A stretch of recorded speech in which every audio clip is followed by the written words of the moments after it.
네, 이거는 117회인데 그냥 일단 처음이니까 순서대로 쓰고 있는데 아마 어제 거보다 쉽게 느껴지셨을 거예요. 참고로 합격률 보여드리면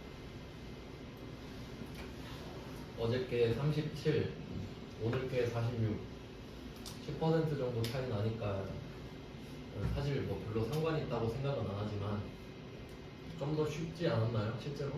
문제 보니까 엄청 쉽던데. 네. 참고로 저 합격했을 때를 찾아보니까 저는 27%대. 옛날엔 진짜 어려웠어요. 요새 보세요. 50% 거의 되잖아요. 솔직히 50% 정도 되면은 거의 보면 합격하는 수준이에요, 실제로. 왜냐면 응시만 하는 사람들도 있으니까. 그러니까 이 정도면 엄청 어려운 건 아닌 거예요. 그러니까 자신감을 좀 가지시고요. 그래서 다음번은 좀 어려운 거 해볼까요? 한 30%이 정도? 여러분은 혼자 할 때 쉬운 거 하시면 되잖아요. 왜냐면 같이 할 때 어려운 거 하는 게 낫지 않나? 예, 그건 생각해 볼게요, 이따가. 그러니까 여러분 혼자 풀 때는 한 40%대로 연습하시면 되고. 자, 그럼 같이 해볼게요. 순서는 뭐 나름 정하셨는지 모르겠는데 1번은 먼저 풀어도 된다고 말씀드렸죠. 1번은 그냥 먼저 해볼까요? 1번은 일단 쉬우니까 점수 확보용으로 미리 해놔도 마음이 좀 편하겠죠. 그래서 순서를 정하시는 게 필요하고요. 본인만의 순서 정하기. 그리고 이제 나중에 숙달 되시면 그걸 좀 추천드릴게요. 시간이 정해져 있잖아요. 그리고 일단 연습하실 때는 한 55분으로 연습하세요. 왜냐면 시험장 가면 내가 더 떨거든요. 그러니까 시간은 좀 커트해서 저는 50분 정도로 연습했던 것 같아요. 처음 했을 때. 10분 정도 바보가 될 거라 생각했거든요. 그렇게 연습하시는 게 좀 좋고, 그 다음에 뭘 말씀드려야 되지? 순서 정하고 저는 그것도 했어요. 문제가 뭐 6개 있잖아요. 그럼 저는 1번 문제를 만약에 너무 오래 걸리면 몇 분에 끝내고 2번으로 넘어간다. 그런 것도 있어요. 그러니까 그런 걸 정해야 되지, 안 그러면 시간 배분이 안 돼서 떨어지거든요. 그러니까 시간 배분을 좀 생각하셔야 됩니다. 아무리 오래 끌어도 뭐 이 문제는 몇 분 이런 식으로. 자, 그러면 문제 1번부터 볼게요. 어제 했던 거 연장선인데 1번은 개정 과목 및 조교 등록. 이건 뭐 보너스 문제라고 보실 수 있는데 근데 어제 나온 건 아니군요. 자, 그럼 이때 왼쪽 위에 보시면 개정 과목 및 조교 등록 그쪽으로 한번 가볼게요. 그러면 필요한 개정 과목을 새로 만들어서 풀 수 있는 거거든요. 그럼 이때는 두 가지 패턴이 있어요. 첫 번째는 이거 좀 메모해 두세요. 첫 번째 패턴은 코드 번호를 줬을 때. 그럼 지금은 코드 번호를 준 거니까 첫 번째 패턴에 해당하는 문제겠죠. 그러면 번호를 줄 때는 어떻게 하냐면 이건 뭐 본인이 좀 이해할 수 있게 잘 적어두세요. 그러면 지금 첫 화면 보시면 방좌자산 왼쪽에 포커스가 가 있거든요. 뭐 다른 데를 제가 한번 클릭해 볼게요. 숫자 클릭할 수 있죠. 그러면 아무거나 다른 숫자를 클릭하신 상태에서 여기서 코드가 812잖아요. 그냥 써보세요. 812. 812를 직접 입력하시면 812가 나옵니다. 그러니까 코드 번호가 있으면 그냥 쓰면 돼요. 아무데나. 그러니까 쉬운 거죠. 자, 그럼 일단은 지금 문제는 풀어볼게요. 그리고 두 번째 패턴도 설명드릴게요. 자, 그럼 여비교통비 이쪽으로 왔고, 그 다음에 오른쪽에 보시면 현금 적요, 대체 적요가 있어요. 그럼 언급하는 거 그대로 적어줄게요. 대체 적요에 3번. 가서 3 적고 엔터 치고 그대로 적어주세요. 교통비 가지급금 정산.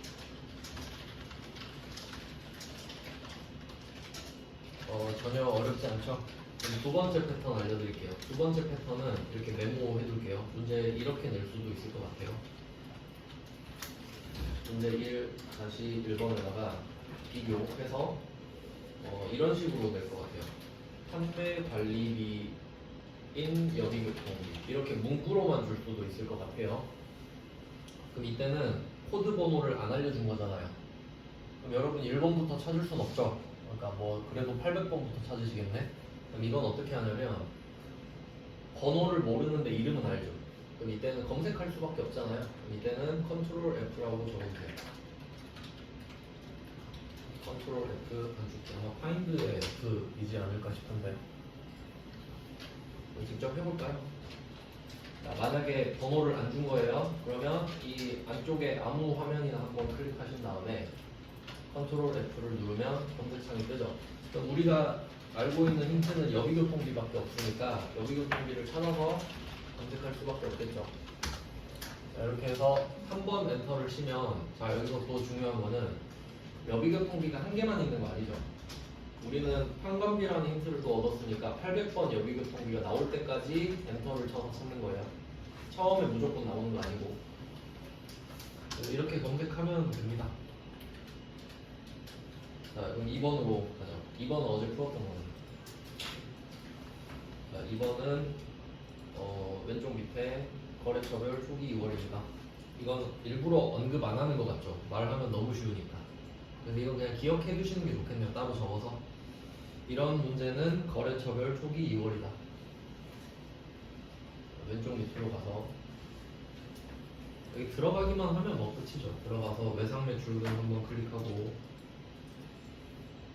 장전전자, 여기 부산 금정구 쪽이네. 장전전자하고 200만원 2천만원으로 바꿔주시고, 그다음에 부곡무역은 1000만원 그대로 써있습니다. 이렇게 하니까 뭐 다 수정이 됐고요. 외상 메이크,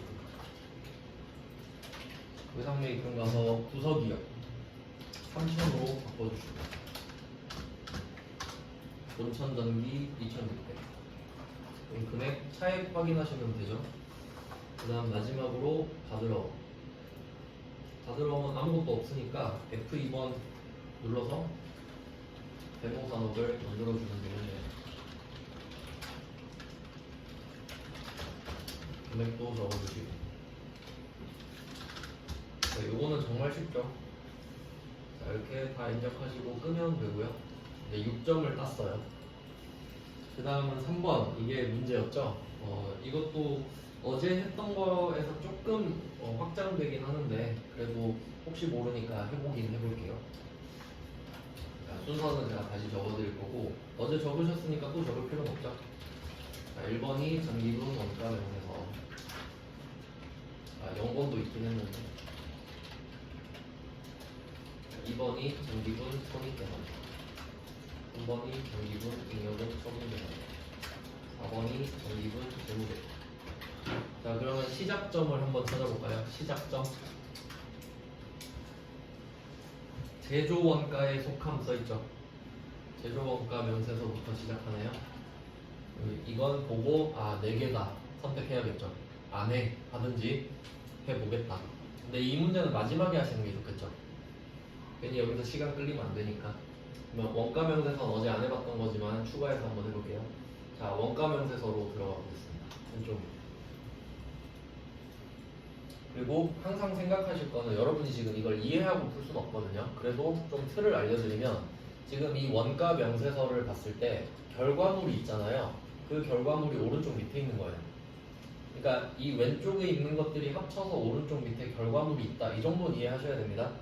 자, 그러면 이제 왼쪽에서 운반비 제조원가가 누락됐다라고 하죠. 그러면 누락된 거니까 빈칸에다가 새로 추가해야겠죠. 빈칸에 F2번 운반비 검색해보세요.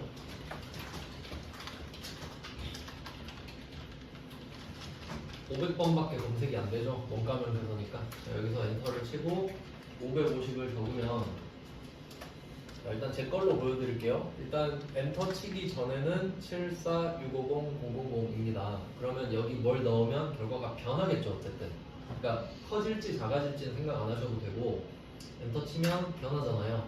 그럼 이게 계속 변화를 영향을 주는 거예요. 뒤쪽으로. 그럼 지금이 1번이니까 이제 2번 가서 영향을 주겠죠. 근데 이 원가 명세서부터 시작을 하면 좀 번거로운 게 있는데, 얘는 창을 켜놓고 갈게요. 아직 안 껐죠 제가. 왼쪽 위에 올려놨습니다. 그 다음에 2번이 손익계산서죠. 우리 어제 손익계산서부터 시작했잖아요. 자, 손익계산서로 이제 갑니다. 2번이죠. 이건 뭐 메모하실 거면 하셔야 되는데, 원가 명세서부터 시작하면 원가 명세서에 추가하는 건 안 적으셔도 되겠죠. 이건 기억하실 수 있을 거예요. 손익계산서로 넘어오면, 자, 여기서는 하나 적어야 됩니다. 손익계산서에서는 제품 매출원가 클릭.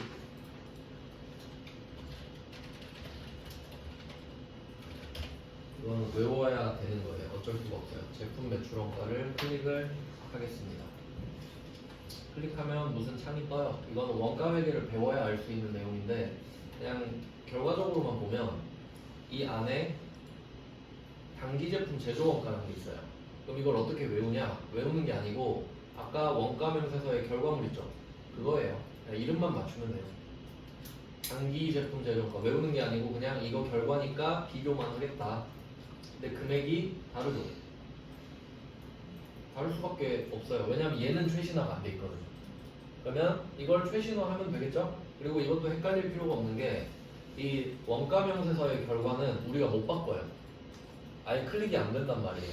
그럼 이건 건드릴 생각을 못 하겠죠. 근데 여기 손익계산서의 단기 제품 제조 원가는 클릭이 되고 숫자가 바뀌어요.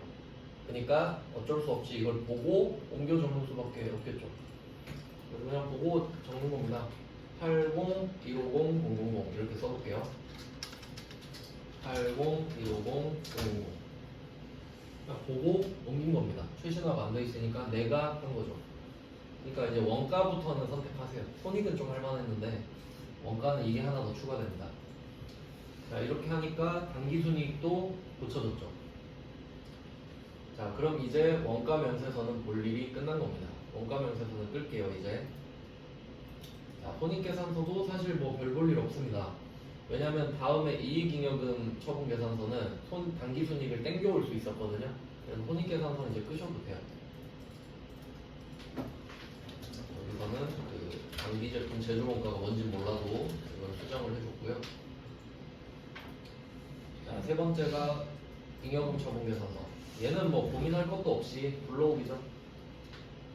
어제 했던 거랑 이제 겹칩니다. F6 불러오기. 그럼 뭐 불러오면 단기 순이익이 바뀔 거예요. 지금 24, 030, 000인데 불러오기를 해서 확인을 하면 바뀌었죠. 그럼 이게 바뀌면 위쪽에 로마자 1번 미처분 이익잉여금이 바뀐다는 거죠. 하고 미처분 이익잉여금 확인만 하는 거죠. 그럼 이거 창 끄면 안 되겠죠. 확인해야 되니까. 그 다음에 4번이 재무상태표잖아요. 자, 재무상태표로 왔습니다. 금액이 차이가 나죠. 뭐 어제 알려드렸던 대로 이쪽에서는 미처분 이익잉여금이지만 정기분 재무상태표는 프로그램 특성상 2월 이익잉여금으로 돼 있어요. 얘도 보고 옮겨 적으면 되겠죠. 이걸 보고 이쪽에다가 바꿔줍니다. 36, 76, 000 이걸로 바꿀게요. 36, 760, 000.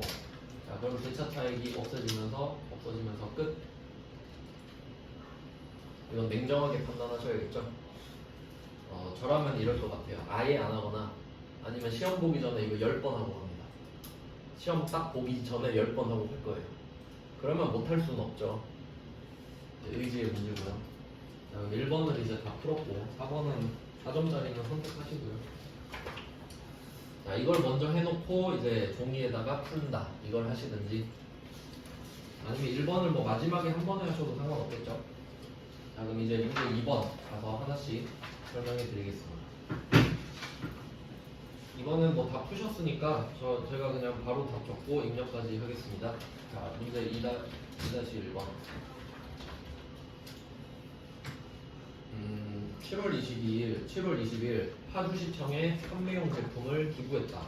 어제도 그 사업상 증여 알려드린 거 있었는데 차이가 뭐냐면 이제 사업상 증여 같은 경우는 그 물건을 판 걸로 쳐서 부가가치세를 뜯어갔었잖아요. 근데 여기서는 기부죠. 근데 어디에 기부하는지 보세요.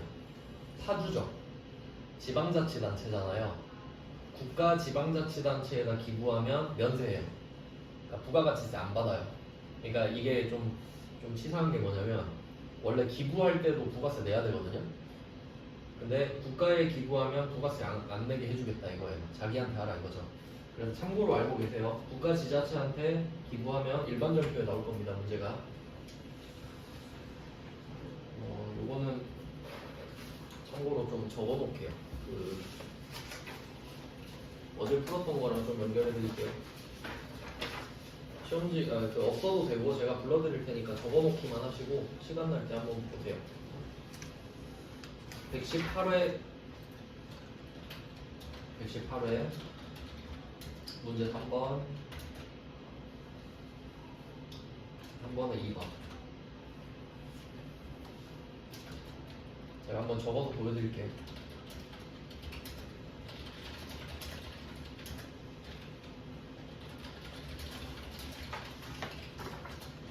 보면 기억나실 거예요.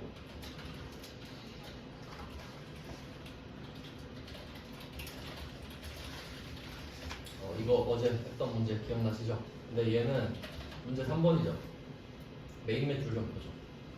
그러면 답을 비교하면 좋을 것 같은데 얘는 14번 건별이었고요. 그 다음에 뭐 공개가 70만 원으로 가정했을 때 500번 기업 업무 준비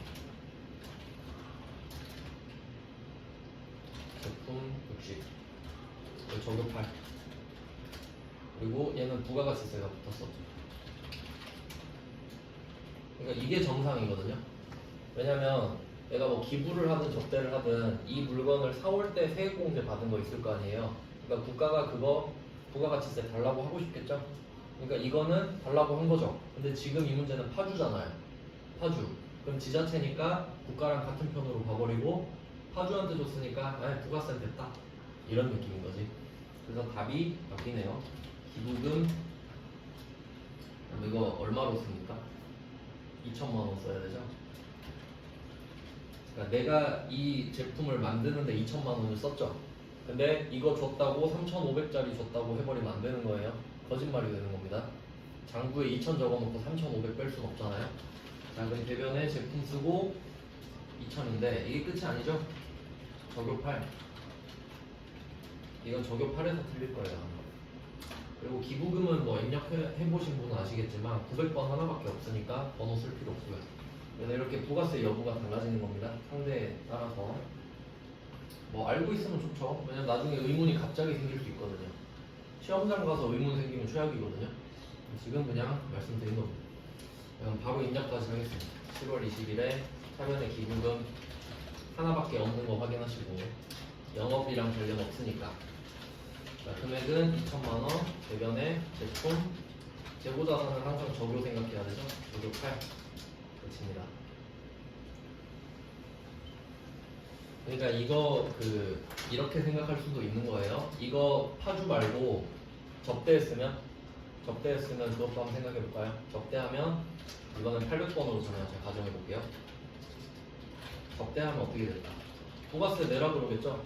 근데 부가세는 네가 이거 3,500에 팔 거잖아. 350만 원 내놔. 이러겠죠. 그러면 여기에 350만 원을 추가하고 대변에 부가세 수금이 붙겠죠. 그러니까 이렇게 나올 수도 있으니까 생각은 해보셔야 되는 겁니다. 접대하면 이렇게 바뀌겠구나.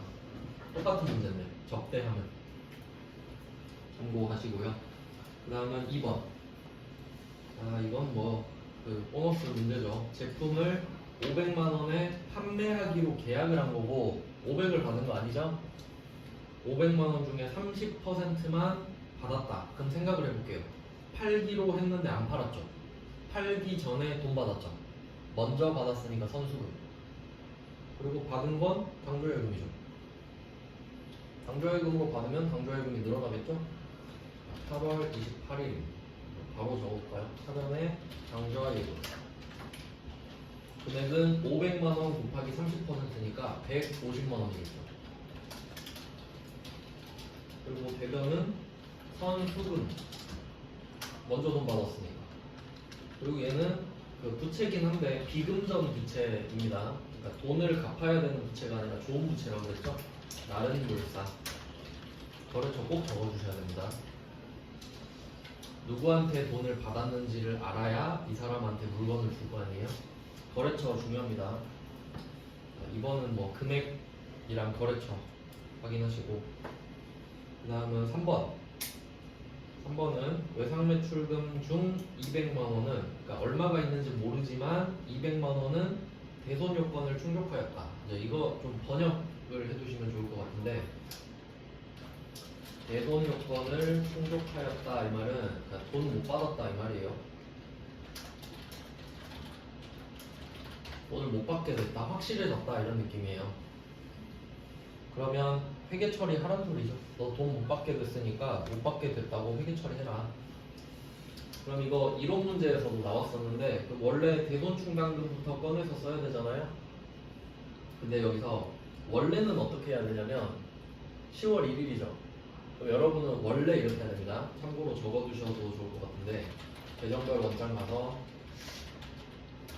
10월 1일부터 10월 1일 검색하고 외상 매출금 대손 충당금 검색해봐야 되죠. 이게 원래대로 하는 거예요. 여러분 실무 보실 때 오늘 돈 못 받게 됐다는 소리 들었어. 그럼 오늘자로 대손 충당금 얼마 있지? 검색해보는 게 정상이죠? 제가 한번 보여드릴게요. 잔액은 없겠지만 이거 습관화 되셔야 되는 거예요. 갑자기 되는 게 아니거든요 이게. 자, 그러면 10월 1일 대손 충당금 얼마 있을까? 실제로 모를 거 아닙니까? 어떻게 다 기억하겠어요? 가서 109번 보니까 잔액이 없네. 이렇게 풀어야 돼요 원래. 그러니까 이 문제에서는 친절한 거고 괄호 안에 그 글자를 한 줄로 지워주세요. 여러분은 그것까지 대비하셔야 돼요. 그게 정상입니다. 네, 그래서 잔액이 없는 걸 확인하고 이제 입력해야겠다. 이렇게 가야 맞는 거죠. 자, 그럼 이제 설명드렸으니까 바로 입력해보면, 자, 그럼 대변에 외상매출금이 사라지는 거죠. 누구한테 못 받게 됐는지 확인했으니까 구공무역 외상매출금 200을 없앱니다. 돈을 못 받게 됐으니까. 원래는 대손 충당금이 있으면 그것부터 썼겠죠. 그러니까 만약에 검색했는데 잔액이 150 있다. 그럼 150 먼저 차변에 깔고 대손 삼각비죠. 근데 얘는 없잖아요. 없으니까 바로 대손 삼각비 가야 되죠. 자, 그리고 또 이거 켠김에 또 생각해야 돼요. 대손 삼각비는 800. 얘는 외상매출금이랑 아들어온 전용이죠. 혹시 어렵게 나오면 이 기타의 대손 삼각비 쪽은 그 대여금, 미수금 이런 거 나올 수 있으니까. 그러니까 지금 여기선 외상매출금이잖아요. 그러니까 첫 번째 해야 될 게 외상매출금 전용 대손 충당금을 조회해봐야 되죠. 근데 없으니까 두 번째 생각할 게 비용으로 가야 되는데 외상매출금이니까 대손 삼각비.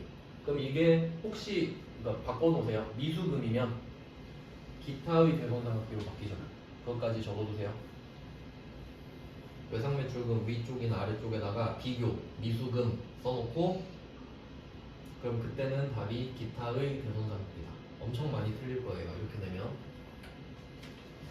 지금은 뭐 그냥 대손 삼각비 하면 되죠.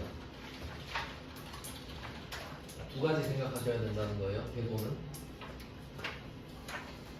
그 다음은 4번입니다. 4번. 장기 투자 목적으로 보통주를 취득했다. 어제는 주식을 발행했었는데 이제 남의 주식을 사는 거죠.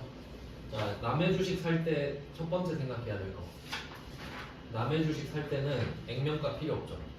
우린 시가로 살 거니까. 그럼 액면가 X 칩니다. 이유는 취득이라서.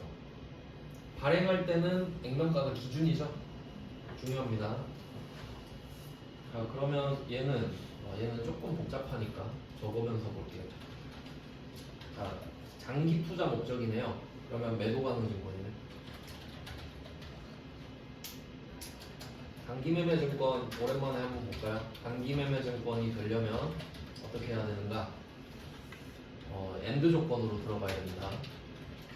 첫 번째, 단기 매매 목적. 목적을 갖고 있을 것. 두 번째, 상태가 시장, 그러니까 상장된 조건. 이 두 개가 충족해야 되죠. 단기 매매 증권이 되려면. 근데 지금은 단기 매매 목적이 아니죠. 그렇기 때문에 단기 매매 증권은 될 수가 없어요. 근데 우리가 또 배웠던 것 중에 이런 것도 있거든요. 만기 보유 증권이라고. 근데 만기까지 보유할 의도도 없죠. 장기가 만기는 아니잖아요. 그러니까 답이 매도 가능 증권이 될 수밖에 없습니다. 그리고 또 이제 또 중요한 건데 이게 매도 가능 증권을 치면 제가 맨날 강조했던 건데 두 개 나온다고 했죠? 장기니까 큰 거. 장기니까 큰 거예요. 혹시 그렇게 될 수도 있는데 근데 거의 없습니다. 아무 말 없으면 큰 거라고 생각하시면 돼요. 매도 가능 증권은 그냥 큰 거 찍는 게 정답이라고 생각하셔도 돼요. 회계 1급에서는. 그리고 실제로 그 숫자 작은 게 답으로 나온 적도 없고요. 자, 그러면 일단 계정 과목 찾았고 금액은 10,000원 곱하기 4,000주죠. 4,000만원. 그 다음에 보통 예금에서 입금했다. 근데 이거 아시죠? 단기 매매 증권만 자산 중에 수수료를 따로 뺐죠. 900번 수수료로. 그럼 여기서 매도 가능 증권은 단기 매매 증권 아니잖아요. 여기다가 더 해줘야 되죠. 플러스 11만 5천원. 이름이 없죠. 자산의 취득 부대 비용은 다 합칩니다. 단기 매매 증권 빼고. 얘는 대변은 굳이 안 적어놔도 되겠네요. 그래서 매도 가능 증권 쓸 때도 이왕이면 이렇게 큰 이 정도까지 해놓으면 조금 더 안정적이다. 왜냐면 엔터 치면 바로 오답이니까. 네, 그럼 이 문제는 12월 11일 차련의 매도 가능 증권 큰 거. 여기다 엔터 치면 나가립니다. 한 칸 내려서 엔터고요.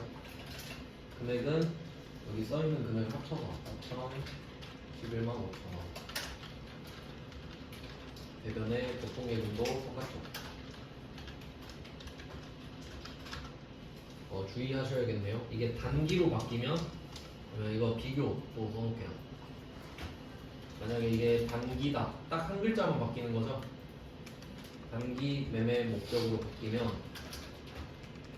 답이 단기 매매 증권 4,000만원. 차변만 적어두시면 되죠.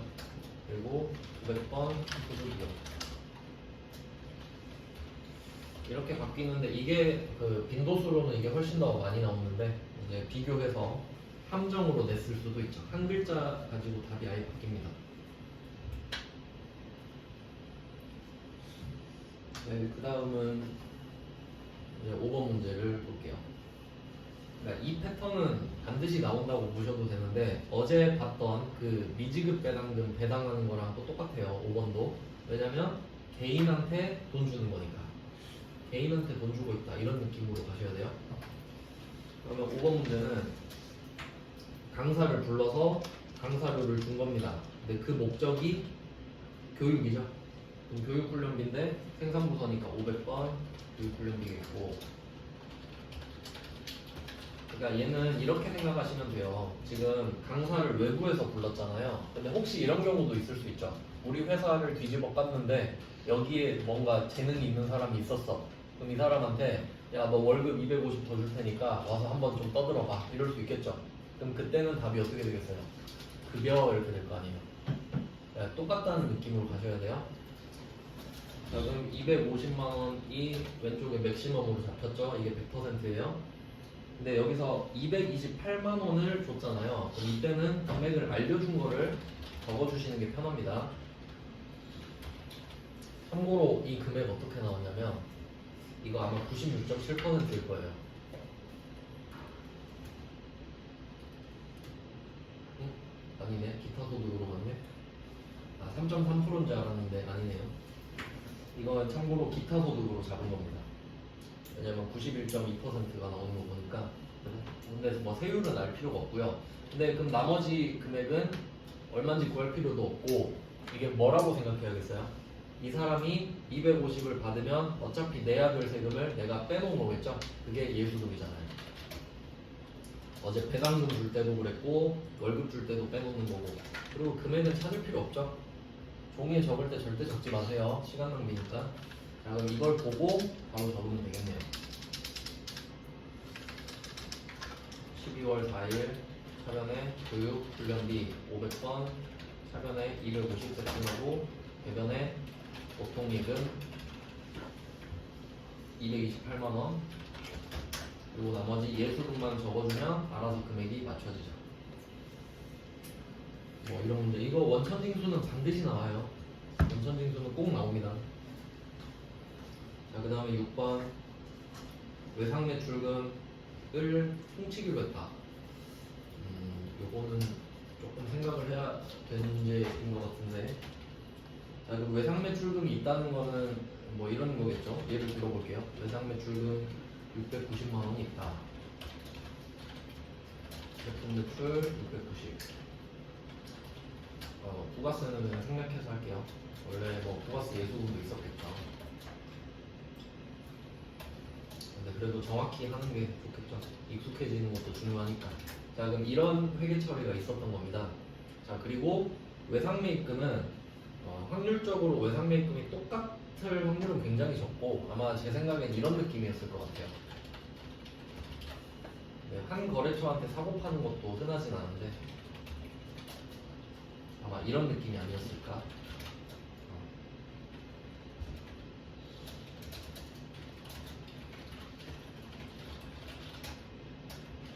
숫자는 그냥 제가 임의로 적은 거예요. 자, 이렇게 하면 말이 좀 될 것 같아요. 그러니까 지금 여러분이 같은 A라는 거래처한테 물건을 팔고 690을 받아야 돼요. 근데 그 뒤에 또 무슨 거래를 했는데 얘한테 원재료를 사고 1000만 원을 외상을 한 겁니다. 그럼 겹치는 금액이 690이죠. 그러니까 둘이 이야기한 거죠. 야, 690은 그냥 퉁칠까? 이렇게 된 거지. 그럼 서로 돈 주고받을 필요 없잖아요. 외상 매출금은 받아야 되고 외상 매입금은 줄 건데, 그러면 오케이 떨어지면 그래 그거라도 퉁치자 이렇게 되겠죠.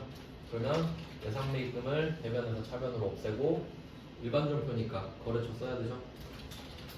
원천전기 쓰고 690. 그 다음에 외상 매출금도 없애야겠죠. 이런 느낌으로 퉁쳐주시면 됩니다. 크로스 시키면 돼요. 자리를 바꿔서 쓰지만 않으면 되는데 그게 헷갈릴 수 있다는 거죠. 얘도 온천 적어야 되고요. 자, 그래서 원래 자리에서 반대로 간다 이렇게 생각하시면 되겠네요. 자, 이건 12월 28일 화면에 외상매입금 온천 690, 대변은 외상매출금 역시 온천, 그리고 금액은 적을 필요 없고. 자, 이렇게 하면 일반 전표는 끝났고요. 이제 메인 매출 전표로 가보겠습니다. 자, 메인 매출 전표 1번부터 보시면, 자, 일단 증빙이랑 주고 받았는지 봐야 되죠. 여기서는 영세율, 전자세금 계산서, 발급. 그래서 저는 매출 영세라고 적어놓을 것 같네요. 그리고 뭐 제품을 팔았고 부가가치세는 없습니다. 그러면 돈을 줘야 되는데 약소금으로 수령했다고 하네요. 계약금 500은 작년 말에 현금으로 받았다. 계약금이 이제 기본적으로 많이 나올 텐데 지금 물건을 팔았다. 그러니까 이건 그 아까 그 문제랑 연결해서 보면 좋을 것 같은데, 그 문제 2번 있죠. 2번에 2번이 전에 있었다고 가정해 볼까요? 이게 답이 당좌예금 150, 선수금 150 이렇게 쓰셨잖아요. 그럼 이렇게 있는 다음에 이 문제가 있다고 한번 가정해 보죠.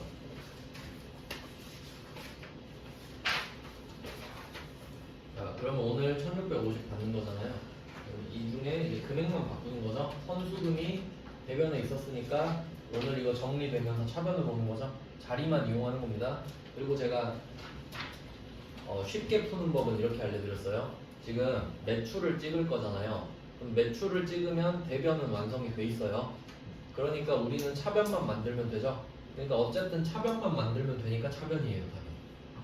그리고 계약금이라고 하는데 계약금은 두 가지 있죠. 내가 팔려고 할 때 계약금, 살려고 할 때 계약금. 근데 지금 팔려고 하는 거잖아요. 그럼 팔려고 하면 계약금을 받았었겠지. 그러니까 이름은 선수금. 이렇게 찾아내셔야 됩니다. 생각을 계속 해야 돼요. 외우려고 하면 정말 힘들어요.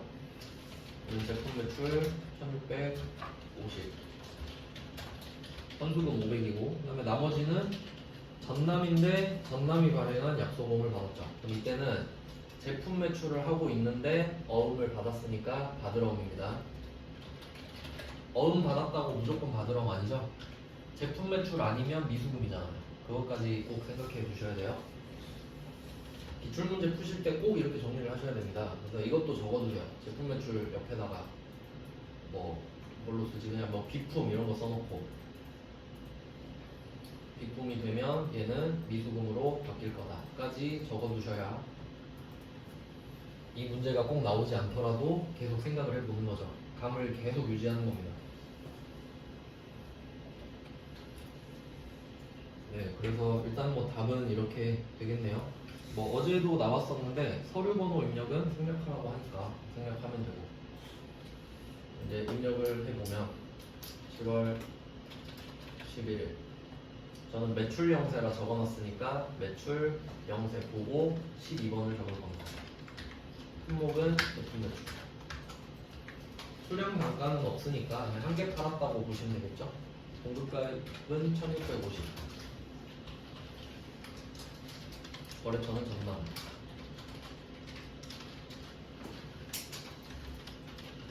전자 표시하고. 그다음에 영세율은 꼭 골라주셔야 되죠. 아래쪽에서 영세율. 지금 영세율 세금 계산서는 문제에서 언급한 내국 신용장 겹치니까 한번. 서류 번호는 승량, 엔터. 중개는 혼합이죠. 3번 혼합. 자, 대변이 완성이 돼 있잖아요. 말씀드린 대로. 그러니까 차변에 선수금, 선급금은 아니죠. 절대 그렇게 될 수가 없어요. 그리고 나머지는 다 들어갑니다. 그래서 어음은 항상 조심하셔야 되는 게 생각할 게 두 개 있는 거예요. 첫 번째는 제품 매출이니까 다 들어가고. 이게 첫 번째고, 한 개 더 있어요. 지금 전남한테 팔았죠, 물건을. 근데 어음이 전남이라고 써있죠. 그러니까 지금은 냅두면 되잖아요. 근데 혹시 문제에서 이럴 수 있죠. 전남한테 제품을 판매하고 전북 어음을 받았다 하면 그때는 배서 양수니까 이 밑에 있는 받으러음의 거래처를 바꿔주셔야 되는 거죠. 전북은 없겠지만 이렇게 바꿀 수 있겠죠.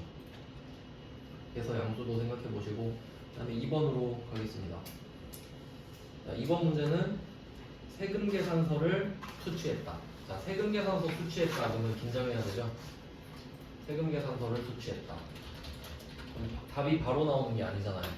그럼 매입세 불공제 사유인지 체크하셔야 되죠. 근데 보니까 우리 건물에 간판 만드는 거는 불공제 사유가 아니에요. 그러면 답이 매입 과세 이렇게 되겠네요.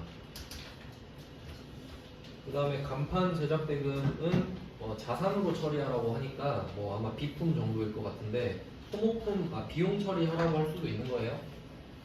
그때는 아마 계정 과목 알려줄 겁니다. 지금은 뭐 비품일 것 같아요. 답이 비품 세액공제 받으니까 부가세 대급금 50. 이제 결제수단만 적어놓으면 되는데 50은 현금. 자, 나머지는 다음 달에 지급, 외상이죠? 미지급분이네요.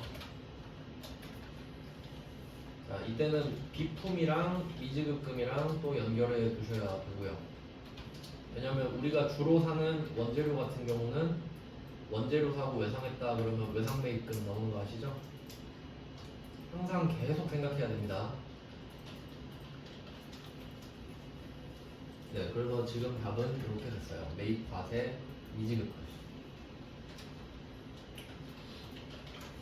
그럼 이제 입력을 해보면 8월 25일 유형은 매입 과세 보고 51번. 품목은 뭐 저는 비품이라고 그냥 줬고, 공급가액은 520점. 거래처는 전남은 강타. 전자 받았고 전자 1번. 공개는 혼합. 원재료 비품으로 바꾸고 대변에 현금 50. 나머지는 대변에 미지급금. 어음을 줬다고 해도 미지급금이죠? 어음 줘도 미지급금입니다. 왜냐면 원재료 상품 아니니까. 그 다음은 3번 문제로 가보겠습니다.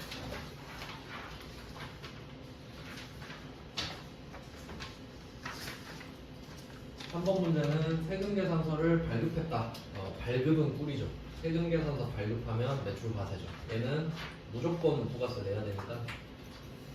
이건 뭐 엄청 간단하네요. 그냥 바로 적어도 될 것 같은데. 여러분은 좀 조심하셔야 되지만 저는 그냥 바로바로 적을게요. 자, 500만 원짜리를 팔았습니다. 그러면 유형은 바로 5월 17일에 11번 적은 거죠. 매출 과세. 품목은 제품 매출. 공급가액은 500. 수량 단가가 없으니까 바로 적었고요. 거래처는 한수상사. 전자체크. 공개는 홍합. 자, 이때는 차별만 만들면 되는데 여기서는 보통 예금 200을 받았고, 자, 나머지는 외상이다. 여기서는 이제 외상 매출입니다. 제품 매출이니까 외상 매출금이고, 이게 뭐 아까 말씀드렸던 대로 비품이면 뭐 미수금 이렇게 되겠죠. 어음을 받든 안 받든 제품 매출이 아니면 미수금입니다. 그 다음은 4번 문제예요. 4번 문제는 비사업자인 나누기에게, 그리고 이것도 말씀드렸는데, 비사업자한테 팔았다 그러면 거래처를 안 적는 게 원칙이거든요. 근데 이 문제는 공급처를 입력하라고 하니까 적는 겁니다. 그러니까 뭐 혹시 이런 말 없으면 안 적으셔도 상관없어요. 왜냐면 안 줄 때도 있거든요. 그러면 놀랄 수가 있으니까 알려드리는 거예요. 자, 그러면 증빙을 볼까요? 팔았다. 파는 거는 쉽죠. 파는 건 무조건 부가세 내니까. 그러면 현금 영수증을 발행했다 하면 매출 현과가 되겠네요. 부가세도 있으니까. 그러면 뭐 유형을 확인했으니까 10월 2일 매출 과세는 매출 현과는 21번. 번호는 이때 여기서 보고 쓰면 되죠. 22번. 품목은 제품 매출. 그리고 건별 카과 현과 3개는 부가가치세가 포함된 금액을 적는 게 원칙이죠. 틀려도 다시 적으면 된다 그랬어요. 원래는 없겠지만 얘는 쓰라고 했으니까 적어놨겠죠. 물건을 자주 사는 손님인가 봐요. 전자는 체크 자체가 안 되고요. 공개는 현금이니까 1번으로 끝내버릴 수 있죠. 아무것도 건드릴 것도 없네요. 아주 쉬운 문제였고, 다음 문제는 5번이네요. 수입 나오네요. 수입은 아주 중요한 유형이라고 제가 엄청 말씀드렸죠. 일단 첫 번째 조심하실 거는 수입은 거래처가 세관이다. 그래서 윈스톰은 짝퉁이죠. 이거 윈스톰 X 쳐버리시고요. 수입 나오면 무조건 세관장만 거래처로 삼을 수 있어요. 왜냐면 윈스톰 검색하면 나올 거 아니에요. 그러면 얘는 입력이 더 중요하니까 바로 써볼게요. 그리고 또 생각해야 될 거 있죠. 지금 수입 세금 계산서를 받았다고 바로 수입되는 거 아니잖아요. 왜냐면 얘도 세금 계산서니까 불공제 사유 따져야 되죠. 근데 여기서 원재료는 불공제 사유가 아니니까 55번 수입이 되는 거예요. 얘도 불공을 항상 생각하셔야 됩니다. 왜냐면 자동차 수입할 수도 있다 그랬죠. 자, 품목은 그냥 원재료라고 쓰고, 공급가액은 아래쪽에 나와 있는 과세 표준에 260을 적어주시면 됩니다. 거래처는 말씀드린 대로 윈스톰 치면 나오거든요. 이거 쓰면 탈락이에요. 그래서 세관을 검색해서 부산세관 써줍니다. 전자 체크하고, 공개는 뭐 현금 1번으로 끝내면 되겠고요. 그리고 이 문제에서 재고자산에 대한 회계 처리는 생략할 것. 이거는 있으나 없으나 똑같은 말입니다. 원래 물건값이랑 부가가치세를 납부하는 거랑 시기가 다를 거라 그랬죠. 같은 날이어도 순간이 다르기 때문에 다른 거래로 보는 게 원칙이에요. 여기서 뭐 무난했네요. 부가가치세만 나온다는 거 알고 계시면 되겠고, 그 다음은 문제 6번입니다. 여기까지 보고 오시면 되겠죠. 문제 6번입니다. 카드로 결제를 했어요. 그러면 원래는 따져야 될 게 상대방이 세금 계산서를 줄 수 있느냐. 근데 여기서는 보니까 가맹점명이 광고나라라고 돼 있죠. 앞에 주 붙어 있죠. 법인이니까 세금 계산서 발급할 수 있죠. 우린 이제 한 개 더 배웠는데, 법인은 세금 계산서뿐만 아니라 전자로까지 발급해야 되죠. 얘가 100%죠. 그래서 이건 세액공제가 되는 카드 점표란 걸 알 수 있고, 그 다음에 메인 매출 점표에 나왔으니까 불공제 사유는 아니겠죠, 당연히. 자, 그러면 얘는 광고 선전비로 쓰시면 되고 매입 카과로 쓰면 되겠죠. 부가세가 있고 상대방이 세금 계산서를 줄 수 있는 사업자고 세금 계산서를 안 주고 카드 점표를 받았으니까. 그러니까 지금 이거 답이 매입 카과잖아요. 이런 문제도 나올 수 있었죠. 여기서 이것만 하나 추가하면, 만약에 이 문구를 한번 추가해 볼까요? 세금 계산서를 수취하고, 이거 추가하면, 그럼 이거 추가하면 답이 어떻게 바뀌는지 한번 볼게요. 일단 지금은 57 카과, 매입 카과가 될 거예요. 또 답은 광고 선정비 300, 미지급금 330, 부가세 대급금 30 이렇게 되겠죠.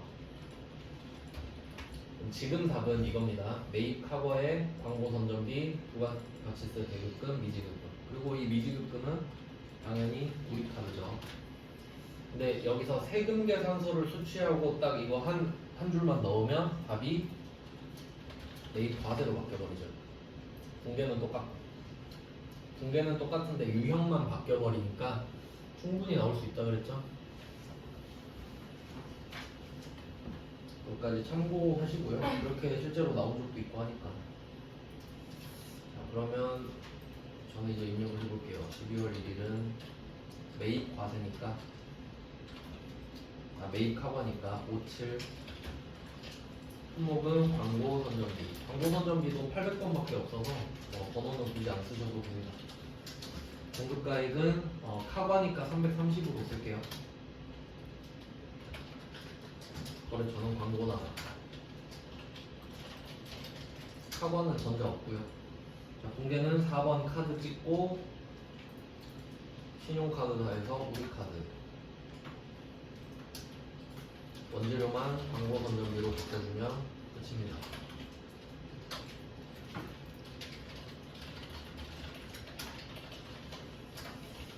네, 어제 거보다 쉽기도 하고 어제 해봤으니까 좀 더 낫기도 할 거예요. 여기까지 보고 좀 쉴게요.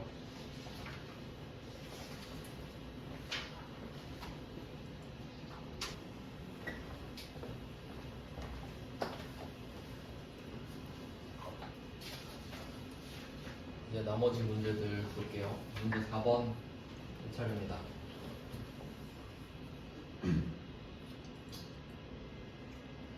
문제 4번은 1200만 원을 차입하고 모두 장기 차입금으로 회계 처리를 했다. 그중 200만 원은 상환기일의 2024년 12월 15일로 확인되었다. 하나의 점표로 처리할 것, 이렇게 되어 있네요.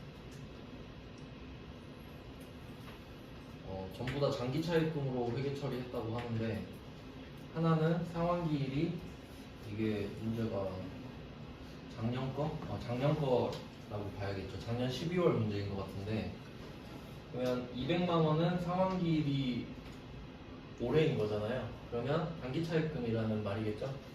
근데 뭐 무슨 말인지 모르겠다 그러면 4번 문제 같은 경우는 일단 들어가서 보시는 게 확인이 가능하니까 더 빠르죠. 그러면 일반 점표일 수밖에 없죠. 차입금은 부가가치세가 없으니까. 그러면 그냥 들어가서 확인해 보겠습니다. 7월 13일 가서 보니까 말한 대로 전부 장기 차입금으로 되어 있어요. 근데 알고 보니까 200만 원은 곧 갚아야 되는 거니까 애초에 단기 차입금이었겠죠. 그래서 얘는 장기 차입금에서 금액을 200을 빼시고 1000만 원으로 바꾸면 되겠죠. 적어도 200만 원은 장기 차입금이 아니니까. 그러면 대변이 200이 비거든요. 아래쪽으로 내려가니까 4번에 대변 추가해서 장기 차입금. 단기 차입금인데 그 거래처는 따로 언급을 안 해줬으니까 같은 거래처겠죠? 그렇게 해석할 수밖에 없겠네요. 정보상사를 한 번 더 쳐서 200 이렇게 만들어 주라는 말 같은데,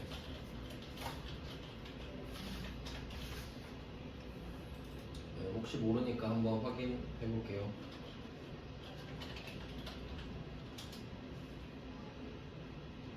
조교도 똑같이 입력하나요? 아니요, 어차피 그러니까 이거는 이렇게 생각하면 돼요. 원래 적요는 실무에서 적긴 하는데 지금 이 적요 보시면 앞에 숫자가 비었죠. 그러니까 이거 공갈이에요, 가라예요. 어차피 이 글자만 써진 거는 컴퓨터가 인식 못 하거든요. 그러니까 뭐 밑에 써지든 안 써지든 상관없는 겁니다. 그리고 어차피 우리가 새로 입력할 때는 적요는 재고자산만 따지면 돼요. 그러니까 그냥 뭐 신경 안 쓰셔도 됩니다. 그러니까 혹시 위에는 적요가 숫자가 붙어 있어도 우리가 하는 건 상관없어요. 그럼 뭐 4번은 이것도 독해 문제, 그냥 독해 문제라고 보시면 되겠죠, 얘는? 아마 그거 노린 것 같은데 이거 대충 보면 그렇게 한 사람이 있을 것 같아요. 장기 차입금 차변으로 빼고 그 뭐였지? 유동성 장기 부채인가? 그거 막 적는 사람도 있었을 거예요. 그러지 말라고 이런 문제 낸 것 같죠. 그 다음은 4-2번 4번이 2번. 얘는 엘리베이터 설치했습니다. 건물에 엘리베이터 설치. 이거는 제가 자본적 지출할 때 설명드렸던 예시네요. 바로 나왔고요. 얘는 보통 예금으로 샀다. 엘리베이터를 설치했어요. 근데 자본적 지출에 해당하는데 수익적 지출로 했대요. 그럼 얘는 계정 과목을 바꾸라는 소리겠죠? 그리고 여기서 부가가치세를 언급했기 때문에 매입 매출 별도겠죠. 아니면 뭐 둘 다 들어가 보셔도 되고요. 11월 10일 여기 분계가 찍혀 있네요. 그러면 뭐 금액은 잘 돼 있으니까 옆에 분계만 클릭을 해서 아래로 내려가신 다음에 수선비로 돼 있네요. 차량이 아니니까 수선비로 돼 있죠. 수익적 지출은 자동차면 차량 유지비, 그게 아니면 수선비라고 말씀드렸어요. 그러면 수선비를 520번 클릭해서 F2번 한 다음에 건물로 바꾸면 되겠죠. 쉬운 문제네요. 다음 문제는 결산입니다. 결산은 자동과 수동을 먼저 찾을게요. 자, 일단 그 5번에 1번 보시면 현금 과부족 이거 우리가 분개해야 되죠. 이건 수동. 자, 5번에 2번 이거 우리가 좋아하는 거잖아요. 이제 아시겠죠? 무조건 낸다는 거. 이게 뭐 그 선불 후불 그런 거 아니겠습니까? 이것도 수동이죠. 3번도 수동입니다. 보통 예금 보고 정신이 확 들었어요. 그러면 보통 예금으로 가입을 했으니까 일단 대변에 보통 예금 나와야겠죠? 그리고 얘는 논점을 잘못 잡았네. 이거는 이걸 적어주셔야 돼요. 확정급여형 DB형.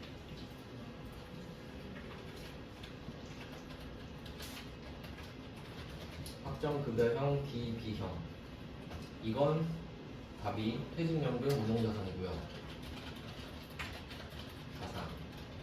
그 다음에 여기서는 확정기여형 나왔고 확정기여형 DC형. 그리고 얘는 500번 또는 800번 퇴직급여로 갑니다.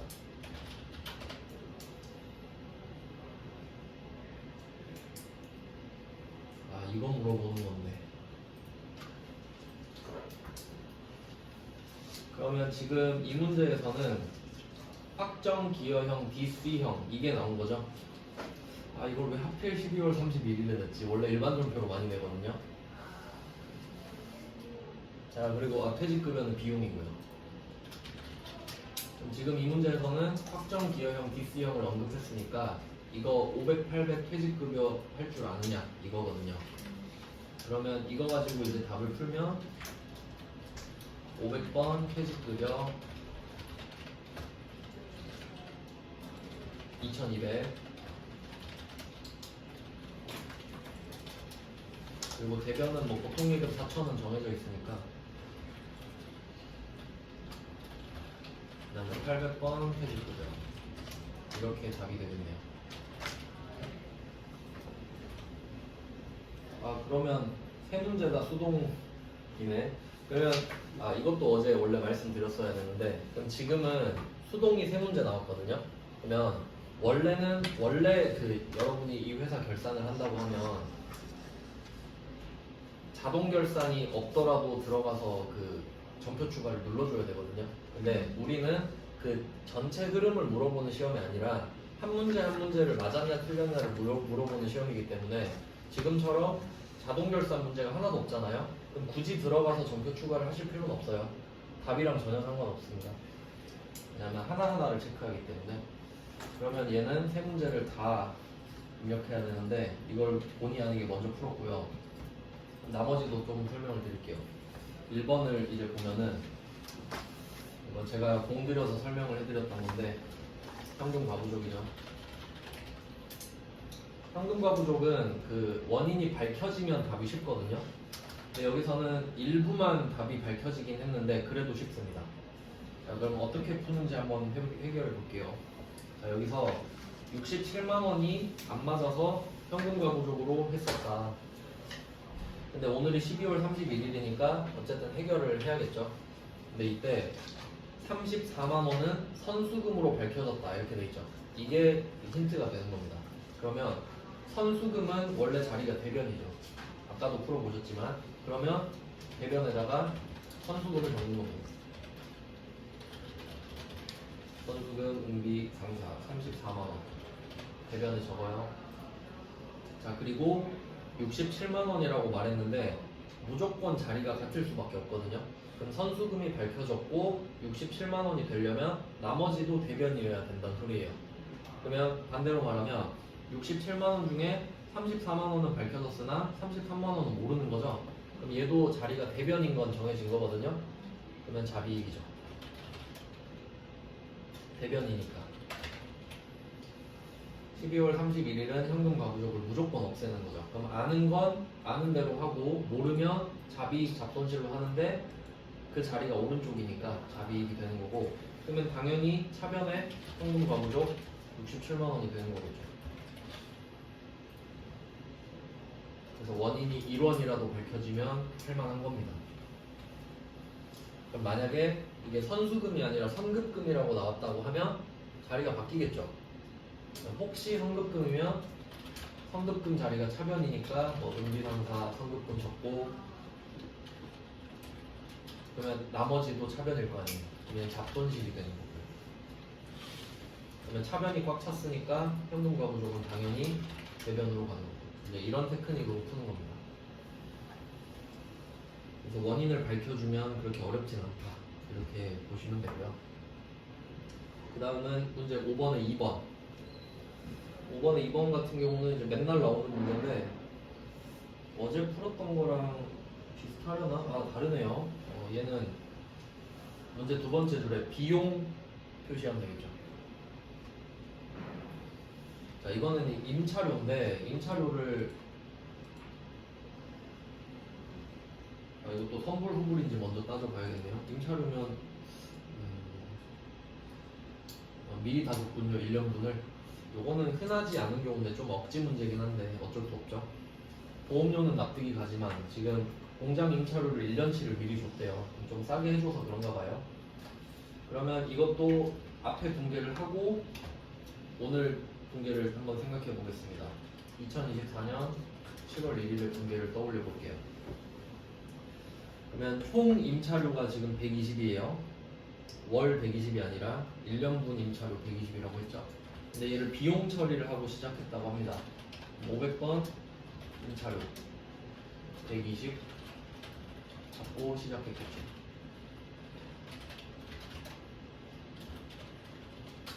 자, 이렇게 시작을 했다는 거는 비용을 다 잡고 시작했다는 거고요.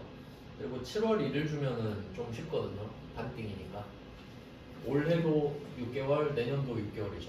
얘는 뭐 그냥 절반 이렇게 계산하면 되니까 솔직히 공부할 땐 도움이 안 되지만 답은 쉬워요. 자, 그러면 우리가 인식해야 될 개월 수는 6개월이죠. 6개월이 지났잖아요. 그럼 우리가 인식할 비용도 6개월치죠. 그러면 원래는 임차료를 60만 원을 인식해야 되거든요.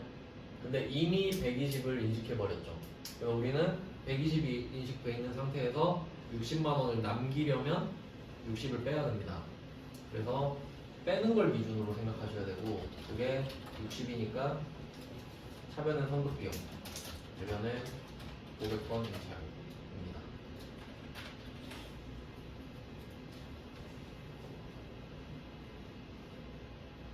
그래서 그래서 지금은 6개월이기 때문에 그냥 이것도 간단하게 좀 써주시면 될 것 같아요. 이렇게 하면 될 것 같은데 비용으로 시작을 했는데 만약에 자산이면 그냥 차대별만 바꿔 쓰면 돼요. 그 정도 아시면 되겠습니다. 그럼 다 풀어봤으니까 이제 입력을 할게요. 수동 세 문제 나오면 좀 별로 좋진 않은데 어쨌든 뭐 풀어야죠. 일반 전표에 12월 31일로 가셔서 세 문제를 다 적을게요. 전표 추가를 하진 않았으니까 깔끔하네요. 그럼 1번 문제는 아까 뭐 적은 대로 화면에 항공과교육 67만원, 배변에 선수들 연비 34만원. 나머지는 자리가 같으니까 자리.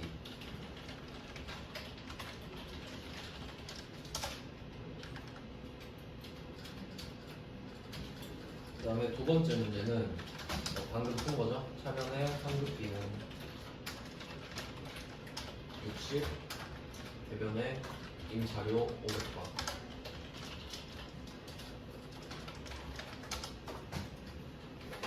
그 다음 세 번째 문제는 BC형 퇴직급여죠. 퇴직급여 500번. 2200. 800건 퇴직급여, 그리고 대변은 차변으로 하고, 대변은 자동으로 4,000이 되겠죠.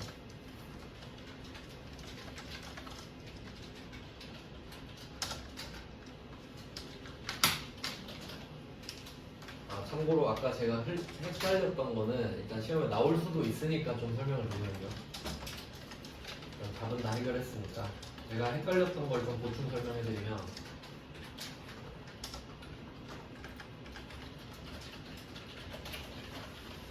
뭐 퇴직급여 총량금 설정이라는 문제가 나올 수 있는데 그건 반드시 12월 31일로 나오거든요. 그래서 만약에 그런 문제가 나왔다고 하면 그때는 답이 뭐 이런 식으로 될 거예요.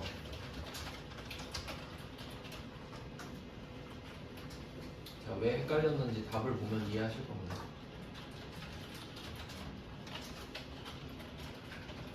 그러니까 뭐 숫자는 안 적으셔도 되고 그냥 차대변만 적어 보시면 될 것 같은데, 자 이렇게 하면은 답이 대손 충당 아니 퇴직급여 충당금 이렇게 들어가거든요. 그러니까 제가 착각한 답이 이건데 보통 예금 보고 정신 차렸다 했잖아요. 그러니까 얘가 될 수 없는 거 보고 얘구나라고 깨달은 거예요 제가. 근데 반드시 12월 31일이기 때문에 보통 결산은 이걸 내거든요. 그러니까 왜냐면 이거는 꼭 12월 31일에 납부할 필요가 없어요. 그러니까 주로 일반 전표에 나온단 말이에요. 그러니까 제가 좀 당한 거네요. 죄송합니다. 그래서 어쨌든 둘 다 나올 수 있으니까 확인해봤고요. 이제 문제 6번 갈게요.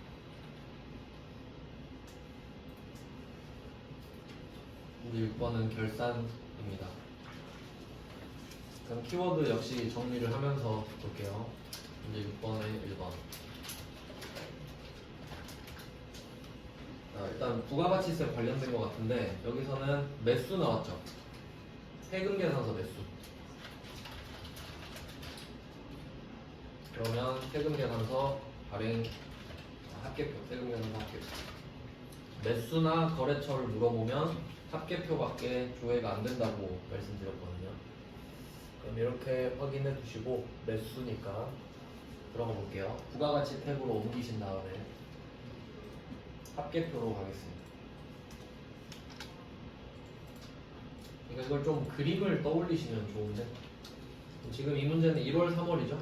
2월 3월 정기신고, 그리고 발급이니까 매출이죠. 수취했으면 매입이고 발급했으면 매출이고. 자 매출로 가서 이유는 이거였죠. 거래처랑 매수를 확인할 수 있으니까.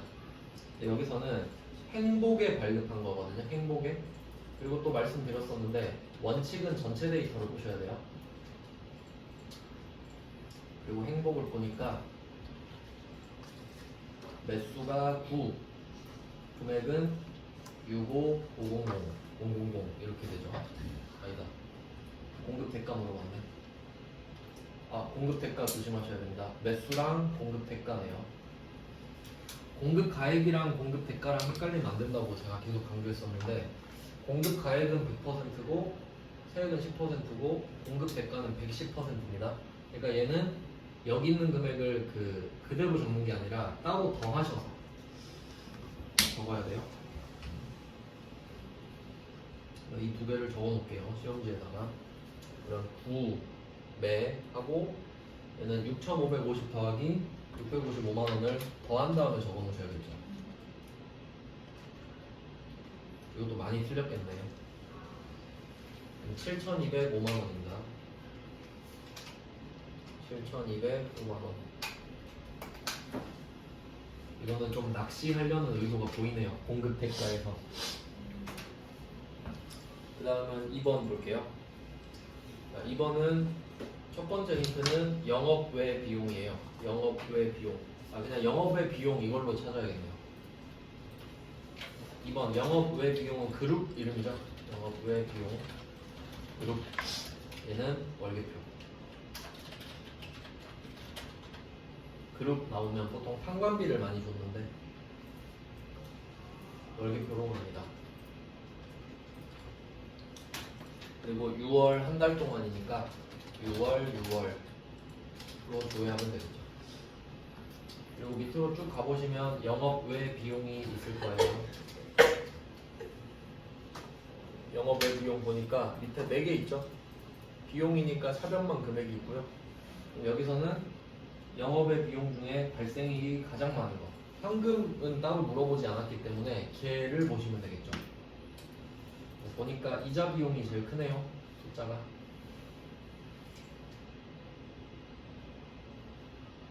가장 많은 계정 과목이랑 가장 적은 거는 차이를 또 물어봤네. 그럼 146만 원 빼기 50만 원까지 해야 되겠네요. 잘 봐야겠죠. 146만 원 빼기 50만 원 하니까 96만 원입니다. 이름은 안 물어봤어요. 금액만 물어봤습니다. 두 개 빼주시면 되고요. 그 다음은 3번. 3번은 거래처 나왔으니까 거래처 원장이죠.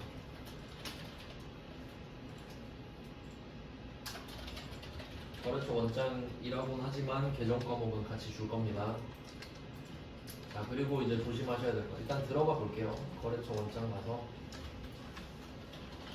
4월 중이니까 4월 한 달이 더 아시죠? 4월 1일부터 4월 30일. 계정 과목은 외상 매출금.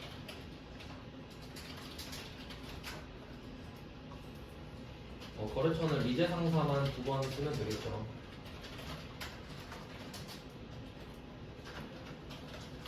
이 문제는 그래도 좀 다행인 게 대변밖에 숫자가 없죠. 지금 외상 매출금 회수잖아요. 외상 매출금 회수는 외상 매출금 감소인 거 아시죠? 회수했으니까 감소하죠. 그러니까 대변.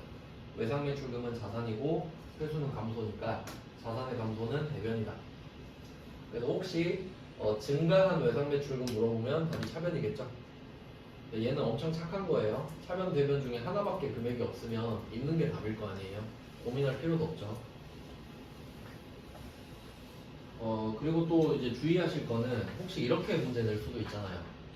이거 비교 한번 해드릴게요. 3번 비교해서 이렇게 낼 수도 있으니까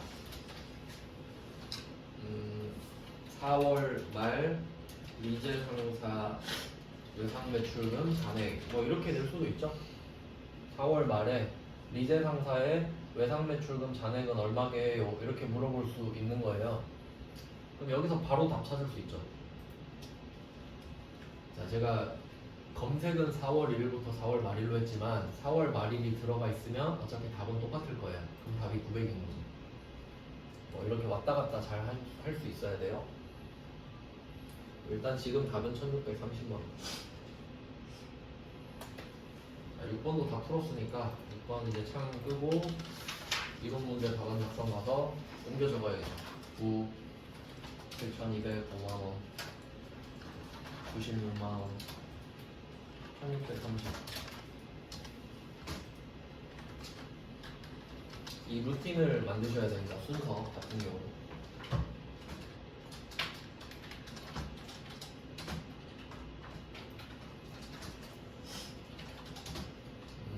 하면 실무는 다 끝났네요. 오, 이제 이론만 보면 끝이에요. 얼른 끝내고 가죠.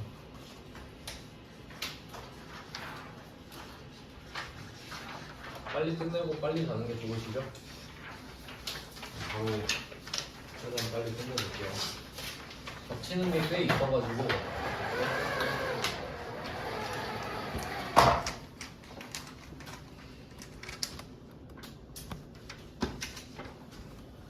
처음보다 좀 수월할 겁니다. 자, 그럼 이론 문제 가서 원가 빼고 할 만한 것들 위주로 또 볼게요. 자, 이론 문제에서 1번 재무상태표에 기재되지 않는 것은 이거부터 보면은 재무상태표는 자산, 부채, 자본 3개만 들어가잖아요. 그럼 그게 아닌 걸 찾으시면 되는데 어제 설명드렸던 게 딱 나왔어요. 그 1번의 개발비랑 3번의 연구비 설명드렸던 거 기억나시죠? 개발비는 이제 원래 자산이라고 말씀드렸는데 그 옆에 보시면 무형자산의 인식 요건을 충족함. 그럼 그냥 자산이란 소리죠? 그러니까 개발비가 자산인 거 몰라도 풀 수 있는 거예요. 자산 인식 요건 충족하면 자산이겠지. 그 다음에 3번 연구비는 연구 단계에서 발생했다. 제가 연구비는 무조건 비용이라고 그랬죠. 그러면 답이 3번이죠. 참고로 2번의 영업권은 무형자산이거든요. 그냥 무형자산만 적어두시고 이게 프리미엄이에요. 그러니까 뭐 다른 물건 살 때 물건값 더 주는 경우 있잖아요. 그러니까 그걸 영업권이라고 하거든요. 회계에서는. 그래서 옆에 보시면 이건 뭐 상관없고. 그다음에 4번의 선급비용은 계속 하고 있는데 보험료를 여러분이 먼저 내시면 자산이라고 말씀드렸죠. 그 선급비용이에요. 그다음에 2번 당좌자산에 해당하지 않는 것은. 그러면 뭐 아닌 것만 성격을 좀 적어보면 이거는 진짜 쉬운데 4번에 단기차익금 유동부채라고 써놓을게요. 그러니까 이런 문제는 두 가지 유형이 있거든요. 그러니까 지금 당좌자산에 해당하지 않는 것은 이렇게 물어보면 첫 번째 패턴은 자산이긴 자산인데 다른 자산이랑 섞어놨을 경우가 있어요. 그럼 좀 어렵거든요. 근데 애초에 부채랑 섞어놔 버렸죠. 그럼 그냥 자산 부채 이렇게 문제가 돼버리는 거예요. 네, 이런 건 정말 쉬운 겁니다. 4번은 차익 좀 같고요. 그 다음에 3번 한번 해볼게요. 이거는 배우진 않았는데 지금 이 문제를 통해서 습득하시면 될 것 같아요. 거의 매번 똑같이 나오거든요. 무형자산은.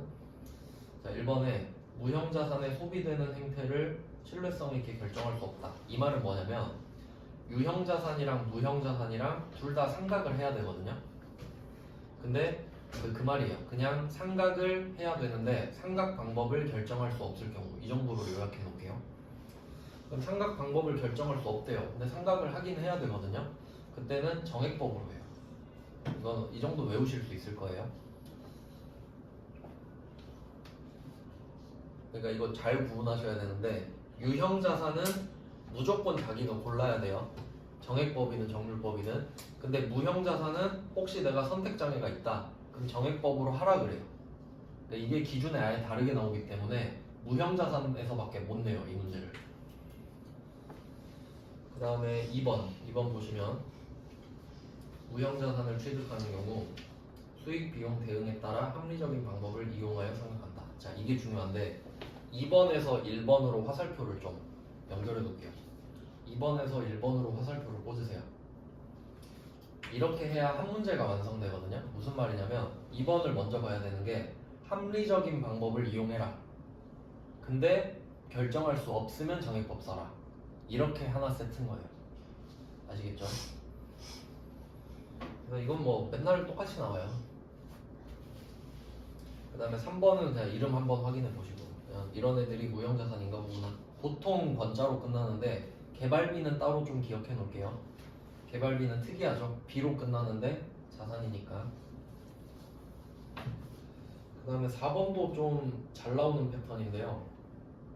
이게 영업권을 언급하고 있죠. 그러니까 영업권은 쉽게 말하면 그냥 예를 한번 들어볼게요. 여러분이 뭐 신발을 사고 싶은데 신발이 원래 정가가 20만 원이라고 할게요. 근데 막 일부러 신발 조금 만들어서 막 그 뽑기로 파는 거 있죠. 랩플로. 근데 내가 이거 당첨이 안 된 거예요. 근데 옆에 사람이 당첨된 사람이 나한테 놀려. 이거 30만 원에 사실래요? 이런 경우 있죠. 그러면 내가 이거 너무 갖고 싶으면 어떻게 해요? 사야죠. 그럼 이거 얼마에 사요? 30에 살 거 아니에요. 근데 나는 알고 있죠. 이거 원래 20인 거. 그럼 10만 원 더 줬죠? 그럼 그 10만 원을 우리가 흔히 P라고 하잖아요. 프리미엄 붙었다고. 이게 영업권이에요. 이해되죠? 그러니까 영업권은 그냥 P 이렇게 생각하면 돼요. 어쩔 수 없잖아요. 필요하니까 돈 주고 샀겠지. 자, 그래서 잘 생각해 보세요. 이 프리미엄이란 거는 어떻게 해야 성립되는지. 남한테 샀을 때 성립되죠. 여러분이 지금 남한테 30만 원에 샀으니까 10만 원 더 준 게 되는 거죠. 그러니까 이 키워드가 외부에서 구입이에요. 그러니까 끊어두세요. 이게 영업권 중에서도 내부적으로 창출된 영업권은 무형자산으로 인식할 수 없으나 끊고, 외부에서 구입한 영업권은 재무상태표에 계상할 수 있다. 그리고 외부에서 구입한을 양괄호 쳐두세요. 왜냐면 영업권이라는 말 자체가 앞에 외부 구입이 생략되어 있는 거예요. 그럼 이제 납득하시죠? 그러니까 내가 돈 주고 샀으면 나 10만 원 더 줬어 라고 말할 수 있죠. 근데 내부에서 창출된 거는 내가 그냥 우기는 거예요. 말도 안 되죠? 우긴다고 해주면 다 분식회계 할 거 아니에요. 거짓말 칠 거 아니에요. 그래서 무형자산은 이 정도가 많이 나오니까 알고 계시면 좋을 것 같아요. 그 다음에 4번 기말에 창고 재고 금액을 실사한 결과. 이거 진짜 재고 찾는 거네요. 그래서 지금 이거 뭐 하는 거냐면, 자, 지금 우리가 창고에 재고 자산이 30만 원어치 있어요. 근데 이거는 우리가 눈으로 확인한 재고 자산이죠. 근데 막 이상한 것들 있잖아요. 해외에서 수입하고 있는 것들. 배 타고 오고 있으면 내 거여도 창고에 없죠. 이제 그런 것들을 찾아볼게요. 30만 원은 일단 얹어놓고, 밑에 첫 번째 보시면 도착지 인도 조건으로 판매하여 기말 현재 운송 중인 재고. 이거 제가 잘 나온다고 말씀드렸던 건 기억나죠? 푸는 법은 기억 안 나도. 자, 그럼 이건 다시 해볼게요. 중요한 거니까. 자, 푸는 법. 자, A, B 한 다음에 A가 매출, B가 매입. 이렇게 딱 적어놓고요. 그럼 첫 번째, 내가 A냐 B냐, 이거부터 갈게요. 자, 판매라는 말 나왔죠? 자, 우리는 A네요. 이거 일단 찾고, 그 다음에 두 번째, 주인이 언제 바뀌냐. 자, A 쪽은 선적지라고 합니다. 배에다가 싣는 땅, 그리고 도착하는 곳이 목적지. 네, 지금은 목적지 인도 조건으로 나왔죠. 그럼 이 말은 목적지에 도착해야 주인이 바뀌는 거죠. 근데 물건은 이 가운데 있어요. 자, 다시 정리할게요. 내가 물건을 파는데 상대방한테 도착해야 상대방께 돼요. 근데 지금 가고 있어요. 그럼 내 거죠 지금? 도착 안 했잖아요. 도착 전까지는 내 거죠. 그럼 이거 내 건데 창고에 넣었죠. 더 해야겠네요. 자, 그리고 얘는 이미 포함이 돼 있을 수도 있는데 문제에서 추가로 아래 항목을 발견했다고 했으니까 당연히 포함이 돼 있는 상태는 아닌 거예요. 몰랐다라는 말이니까. 그래서 더 하세요. 내 건데 안 더해져 있으니까 지금. 그럼 2만 원 일단 더했죠? 그럼 이제 여기까지 푸셨으면 답은 3번, 4번 중에 찍는 거지. 최대한 확률을 높여야 되니까. 근데 뭐 두 번째 걸 풀면 되죠. 자, 위탁자로부터 받아 창고에 보관 중인 수탁품인데 이것도 이제 같이 세트로 잘 나옵니다. 위탁자, 수탁자. 위탁자가 부탁을 하는 사람이죠. 부탁을 당연히 수탁자한테 할 텐데 여기서 내가 위탁자일 수도 있고 내가 수탁자일 수도 있겠네요. 지금 상황을 보니까 위탁자라는 말을 내가 쓰고 있거든요. 그럼 나는 수탁자죠. 그럼 나는 수탁자. 그러면 내가 남의 물건을 갖고 있을 수도 있는 거네요. 근데 그게 얼마냐 하니까 3만 원이네. 그러면 창고에 갔는데 30만 원 있었잖아요. 그럼 알고 보니까 이 중에 3만 원은 내 거 아닌 거죠. 그럼 빼야 되는 거죠. 그럼 이거는 왜 빼냐? 당연히 창고에 30만 원 중에 얘도 있을 거니까. 그래서 그러면 빼는 것도 생각해야 되는 거였구나. 그럼 30만 원 플러스 2만 원 마이너스 3만 원. 그럼 답이 1번이네요. 이건 좀 어렵겠네. 그래도 그 시험장에서 이 문제는 못 푸셔도 꼭 그 공부는 하셔야 됩니다. 이거 시험에 진짜 잘 나와요. 세무 2급 때는 풀어야죠. 그 다음은 2페이지입니다. 5번에 단기매매증권 또 나왔죠? 단기매매증권은 붕괴 안 나오면 이렇게 말로도 낸단 말이죠. 1번 단기매매증권은 당좌자산이다. 어제랑 똑같은 것 같은데 문제가 맞고요. 그 다음에 2번 주로 단기간 내에 매매 차익을 목적으로 매수와 매도가 적극적이고 빈번하다. 맞는 말이죠. 단타 칠 거니까. 그 다음에 3번 거래 원가는 공정가치에 가산한다. 단기매매 증권 빼고 다 가산하죠. 얘 유일한 예외라고 말씀드렸잖아요. 얘는 비용 처리, 영업의 비용이다 이렇게 써놓으면 되겠죠. 거래 원가는 영업의 비용으로 처리한다. 900번 수수료 비용 이렇게 적어두시면 되겠죠. 얘만 예외입니다. 모든 자산 중에. 그래서 뭐 이거 5번에 3번이 좀 잘 나오고 5번에 4번도 중요해요. 어제 제가 말씀드렸는데 5번에 4번은 미실현 보유손익 있죠. 미실현 보유손익 표시하시고 평가손익이라고 쓰세요. 이 말은 보유하고 있잖아요. 실현은 팔아서 돈을 벌거나 잃거나 하는 걸 실현이라고 해요. 그럼 안 팔았으니까 실현도 안 됐죠. 그러니까 보유하고 있는 거죠. 그래서 원래 평가손익은 자본으로 해야 되는데 당기손익으로 처리하는 거죠. 그래서 3번에 취득도 예외, 4번에 평가도 예외 이렇게 되는 거예요. 5번에 4번도 잘 나옵니다. 단기매매증권 평가는 예외적으로 당기손익 항목으로 처리한다 이렇게 되는 거예요. 그래서 다른 문제에서 이렇게 나온 적도 있거든요. 단기매매증권에 대한 미실현 보유손익은 평가손익인데도 당기손익 항목으로 처리한다. 이렇게 이런 뉘앙스가 맞는 거예요. 원래. 그 다음에 6번으로 가보겠습니다. 이건 넘어갈게요. 이건 자본인데 좀 어려운 파트라서 넘어가고 7번도 넘어갈게요. 자본은 버리셔야 되고 지금은 깊게 하기가 좀 어렵고요. 우린 지금 쉬운 문제부터 제대로 맞히는 게 중요해요. 그 다음에 8번 영업 외 수익 이건 900번 수익이거든요. 대충 느낌을 좀 보면은 4번의 매출액 보세요. 답이죠? 매출은 영업이잖아요. 이건 그냥 맞히라고 준 거예요. 그러니까 이거 시간 내서 10초라도 봤으면 한 문제 맞히는 거였죠. 다른 건 설명 안 할게요. 그 다음 이제 원가 나왔네. 원가는 쭉쭉쭉 넘어가고 4페이지입니다. 이것만 하면 끝이에요. 자, 4페이지입니다. 자, 부가가치세법상 면세 대상이 아닌 것은 면세는 제가 좀 약간 후려쳐서 알려드릴게요. 찍어서 맞히는 거. 면세 제가 대표적인 걸 좀 알려드릴 테니까 따로 공부하는 것보다 이렇게 나올 때 조금씩 외워주시는 게 편해요. 일단 그 면세 중에 가장 대표적인 게 돈, 땅, 사람이에요. 이건 제일 기본적인 거.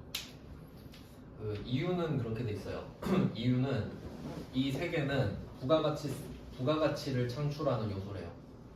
그러니까 이거 있으면 돈 벌 수 있거든요. 돈 있으면 돈 벌 수 있죠. 땅 있으면 돈 벌 수 있고 사람이 있으면 돈 벌 수 있죠. 그러니까 이게 기본적으로 면세고 그 다음에 여기에 추가적으로 키워드가 뭐냐면 최소입니다. 전 이렇게 외웠거든요. 최소. 그러면 이거의 예시를 알려드릴게요. 최소라는 것은 뭐냐면 일단 먹는 거부터 한번 가볼게요. 이제 때가 되면 배고프니까 밥 먹어야 되잖아요. 근데 돈 많으면 사 먹으면 되죠. 근데 내가 돈이 없어요. 그러면 재료 같은 거, 쌀, 과일, 야채 같은 거 사서 해 먹어야 되죠. 그게 최소예요. 쌀, 과일, 야채가 최소인 거예요. 그럼 그런 건 면세예요. 그러면 쌀은 면세거든요. 근데 햇반은 사치죠, 과세예요. 이런 느낌인 거라고요. 그럼 이제 목마르니까 물 마셔야 되죠. 그럼 돈 많으면 생수 시켜 먹으면 되겠죠. 돈 없으면 어떡할까요? 수돗물 먹어야죠. 그럼 수돗물은 뭐겠어요? 면세라고. 이렇게 찍는 거예요. 안 그러면 다 외워야 돼요. 이해되셨죠? 그럼 추가로 좀 더 느낌을 알려드리면 먹는 거는 이제 해결되셨죠. 그럼 이제 집으로 한번 가볼게요. 그럼 집도 생각해 보시면 집을 돈 많으면 사면 되죠. 그럼 집은 일단 과세일 거예요, 원래는. 근데 내가 살아야 되는데 집이 없어요, 돈이 없어요. 그러면 남의 집 빌려서 살아야 되죠. 그럼 집을 빌려서 사는 건 면세라고 해요. 그러니까 어떤 느낌인지 아시겠나요? 그리고 또 한 개만 더 알려드릴게요. 느낌만. 그러면 이제 찍을 때 정말 잘 찍으실 수 있을 거예요.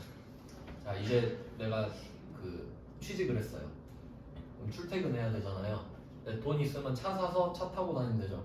근데 내가 돈이 없어. 버스 타야 되죠. 면세. 지하철 탈 수도 있죠. 면세. 택시는 사치죠. 과세. 찍는 법 아시겠죠? 공부를 이렇게 하셔야지. 그럼 대충 여러분 면세하면 해볼만 하다고요. 그러니까 딱 보니까 수돗물 이거 면세군. 이 느낌은 받잖아요. 이제 수돗물은 이제 확인했고요. 그 다음에 미가공 식료품 3번에 나왔는데 이게 쌀, 과일, 야채 옆에 써놓을까요? 그래서 시험 문제에서 뭐 샤인머스켓, 멸치 이런 거 보셨잖아요. 미가공 식료품. 그러면 1번, 3번은 제꼈죠? 이제 거의 다 왔어요. 그 다음에 4번은 도서. 이게 뭐 섬은 아니겠죠? 이건 책을 말하는 건데 책은 약간 문화 쪽으로 면세로 빼주는 거예요. 그러니까 책은 빌리는 것도 면세고 사고 파는 것도 면세입니다. 납득가시죠? 그럼 일반 의약품은 뭐냐면 약국에서 여러분이 뭐 개보린 같은 거 사면, 그리고 참고로 옆에 좀 써두세요. 일반 의약품 옆에다가 조제용역. 그러니까 약국에는 두 가지를 파는 거거든요. 병원 가서 처방전 받아서 약 받아본 적 있으시죠? 투명한 약봉투에. 그럼 그거는 약을 파는 게 아니라 약사만 약을 고를 수 있잖아요. 우린 보여줘도 모르잖아요. 그 서비스를 판다고 해요. 걔는 면세예요. 조제 용역은 면세예요. 그래서 약사는 필연적으로 과세랑 면세를 같이 파는 사람이에요. 그건 이제 세무 2급에서 배우는데 그냥 뭐 그럴 수 있겠죠. 그래서 혹시 조제 용역, 약사의 조제 용역 하면 면세인 겁니다. 뭐 이 정도 받고 그 다음은 14번 볼게요. 14번 이건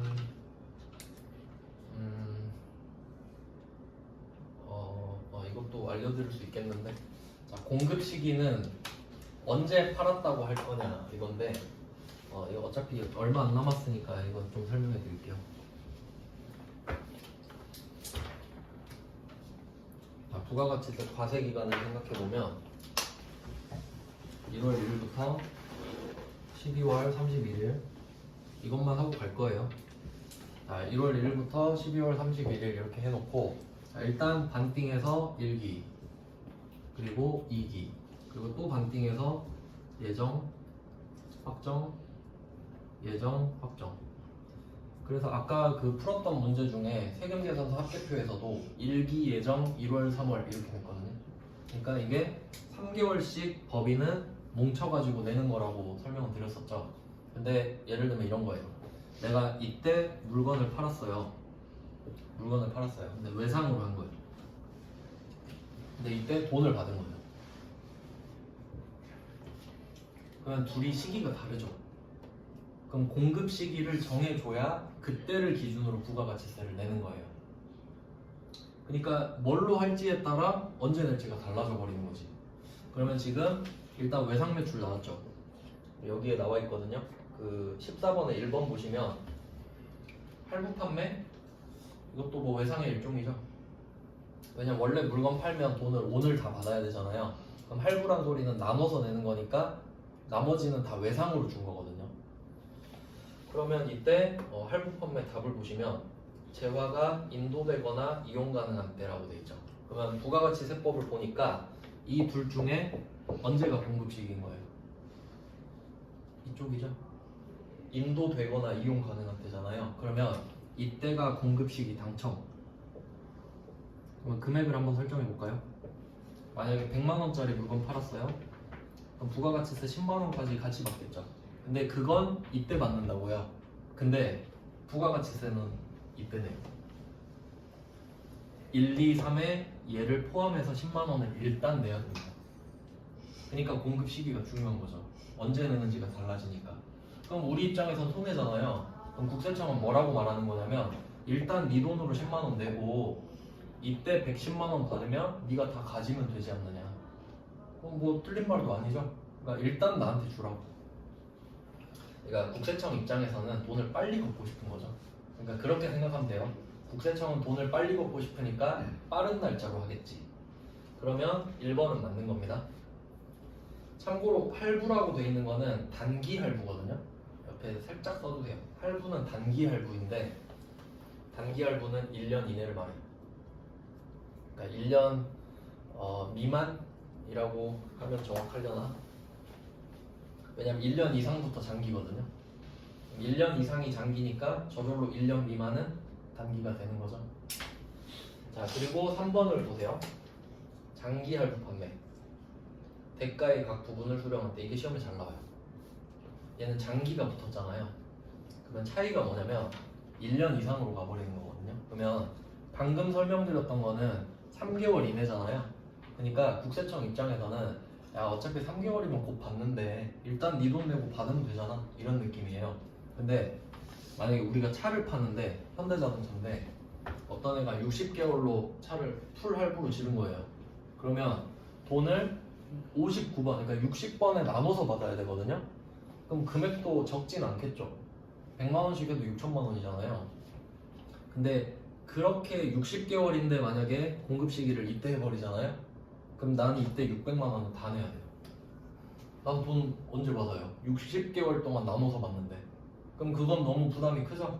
그러니까 1년 이내는 그냥 대충 1년 이내니까 먼저 내 이 말이고 1년이 넘어가 버리면 돈을 언제 받을지 모르니까 그때그때 내라는 거예요. 그래서 답을 보시면 대가의 각 부분을 수령한 때로 돼 있죠. 그러니까 그 한 달에 한 번씩인 거지. 왜냐면 장기는 길어지니까 그때그때 받아서 내라는 거예요. 납득 가시나요? 시험에 진짜 잘 나오거든요. 장기 할부 판매 진짜 잘 나와요. 그래서 1번이랑 3번이랑 대조가 되니까 그런 거겠죠. 그리고 이것까지 알려드리면 좀 욕심이려나? 그 3번 옆에다가 지금 이거 부가가치세법이죠. 3번 옆에다가 회계기준 써가지고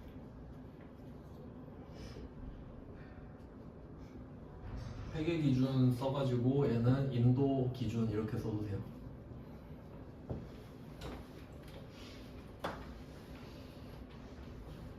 그러니까 회계 우리가 배우는 게 회계도 있고 부가가치세법도 있잖아요.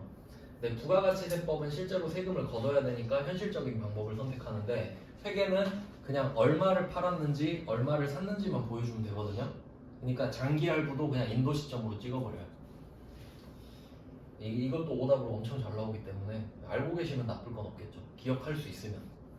그러니까 장기 할부 판매 나오잖아요. 그러면 문제를 보셔야 돼요. 이게 회계 기준인지 부가가치세법인지 답이 달라져 버리니까. 단기 할부는 똑같아요. 그 다음에 2번 반환조건부 판매. 이거는 그냥 상식적으로 생각하시면 되는데 반환조건부 판매는 이건 왜 이름을 이렇게 써놨지? 반환조건부 판매. 이거 그냥 네이버페이라고 생각하시면 되는데 그러니까 물건을 우리가 팔았어요. 이건 반환조건부? 그냥 뭐 네이버페이라고 생각을 하면 그 네이버 그 물건을 파는 쪽으로 생각을 해보시면 우리가 물건을 사면 구매 확정 누르는 거 있죠. 그러니까 그게 기한이 지난 때거든요. 그러니까 구매 확정하는 법이 두 개 있죠. 우리가 물건을 받자마자 내가 직접 눌러주는 경우 그게 여기선 조건이 성취되는 거예요. 우리가 안 누르면 상대방 돈 못 받죠? 근데 우리가 안 누른다고 상대방 물건 못 팔게 하면 안 되죠. 그러니까 일주일인가 지나면 저절로 눌러지죠. 그게 기한이 확정되는데 뭐 그런 느낌이거든요. 그래서 그걸 그냥 말로 풀어놓은 거죠. 그 다음에 4번 폐 없이 잔존재화는 이건 아직 배우진 않았는데 그 우리가 물건을 사올 때 세액공제를 받는다고 말씀드렸잖아요. 그러면 원래는 팔아서 부가세를 걷어서 내줘야 되죠. 근데 만약에 망한 거예요. 근데 국세청 입장에서는 이게 망한 건 불쌍하더라도 우리가 물건을 사올 때 세액공제 받은 것들이 있잖아요. 그러니까 망해도 남은 물건들 있죠. 그걸 내가 나한테 팔았다고 봐요. 좀 불쌍하긴 한데 그게 폐업시 잔존재화예요. 그럼 폐업한 때 네가 너한테 팔았다 치고 부가세 다 내놔라 이 말이에요. 자기들이 해준 게 있으니까. 그냥 이런 거 하나씩 이해하시는 거예요. 그러니까 어차피 14번 문제 내잖아요. 그럼 답은 1번이나 3번 중에 낼 확률이 굉장히 높아요. 그래서 답이 2번이구나. 1번, 3번이 맞고 4번도 맞으니까 2번이 왜 이런 거 냈나 했네요. 답을 잠깐 좀 확인하고 말씀드릴게요. 뭘로 바꿔야 되는지.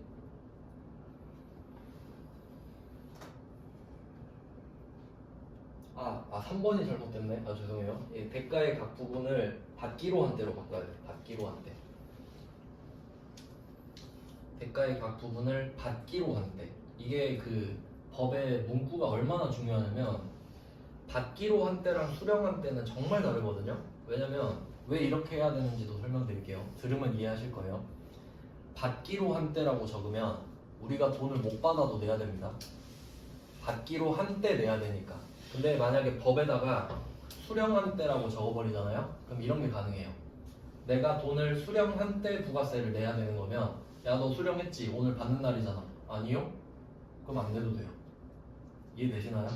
그러니까 걔네들이 바보가 아니잖아요. 그러니까 받기로 한 때로 해버리면 못 받아도 거둘 수 있어요. 수령한 때 하면 수령 안 하면 못 받아요. 그래서 문구가 이렇게 된 거예요. 그 다음에 마지막 15번. 이거는 좀 쉬운데 수출을 지원하는 효과가 있는 제도. 사실 문구가 이건 아닌데 수출은 영세율. 제가 영세율 어제 찍는 법 알려드렸죠. 해외랑 관련이 있으면 영세율이다. 그럼 수출도 해외랑 관련 있죠? 그러니까 대충 이 정도 찍으실 수 있는 거죠. 네. 오늘은 여기까지 하고 뭐 다음 주에는 이제 기출문제 혼자 풀어보실 수도 있겠죠. 쉬운 거 위주로 좀 풀어보시고 다음 주에는 이제 2번 남았는데 합격률 낮은 거 위주로 같이 볼게요. 그러니까 혼자 푸실 때는 합격률 40% 이상짜리를 좀 풀어보세요. 고생하셨습니다.